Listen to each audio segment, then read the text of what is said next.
Why इस Ravan संसार sin में was कुकर्म को महापाप? 3 भागों में बांटा गया है।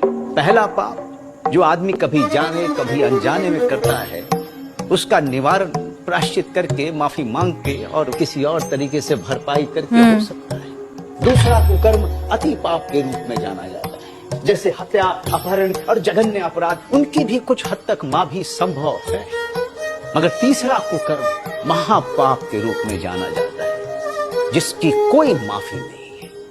इस पर पार्वती जी ने शिव जी को टोका और अचंभे से पूछा, हे प्रभु, रावण ने तो सीता जी का अपहरण किया था, वो तो अति पाप के रूप में जाना जाना चाहिए, आप उसे महापाप क्यों मानते? तो शिव जी मंद मंद मुस्काए और कहा, हे पार्वती, जिस पाप का प्रभाव पूरे संसार की मानवता और प्रभुता पर सदियों तक रहता है, वो महापाप के अंतर्गत आता है। मैं रावण को माफ कर दे अगर उसने रावण बनकर सीता का अपहरण किया होता, लेकिन उसने साधु का वेश धारण किया था, जिसका प्रभाव पूरे संसार के साधुत्व और सनातन पर सदियों तक रहेगा। साधु पे कोई भरोसा नहीं करेगा।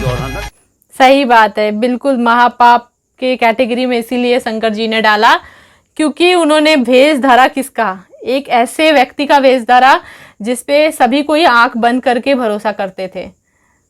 सोचो, मतलब एक ऐसे कैरेक्टर को बदनाम ही कर दिया। लिटरली एक साधु संत आत्मा जिनको जो दीक्षा प्राप्त करते हैं, सालों साल वो ध्यान करते हैं, कहाँ कहाँ वो अपना सिद्धि प्राप्त करते हैं, तब जाके वो साधु कहलाते हैं, तब जाके वो संत आत्मा कहलाते हैं। एंड ऐसे व्यक्ति का उनका मतलब पूरा बदनाम करना बहुत ही ज़्यादा जघन्य अपराध, महापाप जिसको कहेंगे ना, महापाप होता है भाई। ऐसे चीज़ों को, सही बात है, बहुत सही इन्होंने बोला है एंड मैं इससे बहुत ज़्यादा अग्री करती हूँ। आपको क्या लगता है? कमेंट भी जरूर से बताइएगा।